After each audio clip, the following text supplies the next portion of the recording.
Hello everyone, আসসালামু আলাইকুম। আশা করছি যে যেখান থেকে ব্লগটি দেখছেন আল্লাহর রহমতে সবাই সুস্থ এবং ভালো আছেন। দর্শক বন্ধুরা, আজকের ভিডিওতে দেখাবো কিভাবে শুটকি দিয়ে তৈরি করা যায় লাউয়ের খোসা ভাজি। খুবই জনপ্রিয় একটি বাঙালি ঘরোয়া পদ। লাউ রান্না করার পর খোসাটা অনেকেই ফেলে দেন, কিন্তু এটা দিয়ে দারুণ একটা ভাজি বানানো যায়, ঝটপট, সহজ আর পুষ্টিকর। এক গ্রামে থাকতো এক বুড়ি, নাম তার ময়না বুড়ি। বয়স ৮০ ছুঁই ছুঁই, কিন্তু রান্নার হাত এতটাই ভালো যে পাশের ৩টে গ্রাম থেকেও মানুষ খাবার চেয়ে বসত। একদিন ময়না বুড়ির ঘরে কিছুই নেই, চাল আছে এক মুঠো, ডাল প্রায় ফুরিয়ে এসেছে, আর একটা মাত্র লাউ রাখা ছিল এক কোণে। বুড়ি ভাবল, আজ তো বড়ই সংকট, কি রান্না করি? তবুও আশা ছাড়েনি। লাউটা কেটে নিল, ভেতরের অংশ দিয়ে ঝোল রান্না করলো। খোসাটা রাখতে গিয়ে ভাবলো, এই লাউয়ের খোসা তো খুব টাইট, ফেলে দিলে নষ্ট, একেই তো ঘরে কিছু নেই।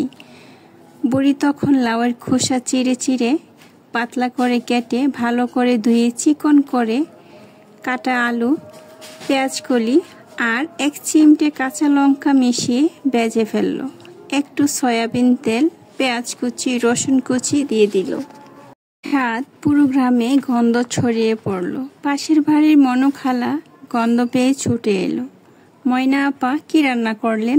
এমন ঘ্রাণ তো এদের সেমাইতেও পাই না।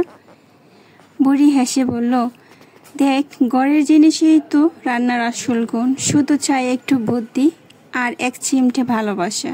সেই দিন থেকে গ্রামের লোকেরা লাউ কাটার আগে ভাবত দুবার, খোসাটা রেখে দিত, যদি ময়না বুড়ির মতো বানাতে পারি। এভাবেই লাউয়ের খোসা পেল তার গৌরব, আর ময়না বুড়ি রেঁধে ফেলা লাউয়ের খোসা ভাজি হলো গ্রামের দারিদ্র্যের মাঝে স্বাদের রাজা। আপনাদের জন্য রেসিপিটা রেখে দিচ্ছি, চাইলে বানিয়ে ফেলুন। আমাদের এই চ্যানেলে পাবেন বাংলাদেশের গ্রাম অঞ্চলের ঐতিহ্যবাহী নিত্য নতুন হাত পাখার ডিজাইন, হারিয়ে যাওয়া এবং লুকানো খাঁটি খাবারের রেসিপি, মাটির চুলায় রান্না, দেশি মশলা আর গ্রামীণ পরিবেশে প্রাকৃতিক উপায়ে তৈরি সব রান্নার আসল স্বাদ। প্রতিটি ভিডিওতে থাকছে এক টুকরো গ্রাম বাংলার জীবন, মাটির গন্ধ আর ভালোবাসা দিয়ে রান্না করা খাবারের গল্প। আমাদের সঙ্গে যুক্ত থাকুন, সাবস্ক্রাইব করুন আর ফিরে চলুন প্রকৃত স্বাদের কাছে। ধন্যবাদ সবাইকে পাশে থাকার জন্য। আসসালামু আলাইকুম।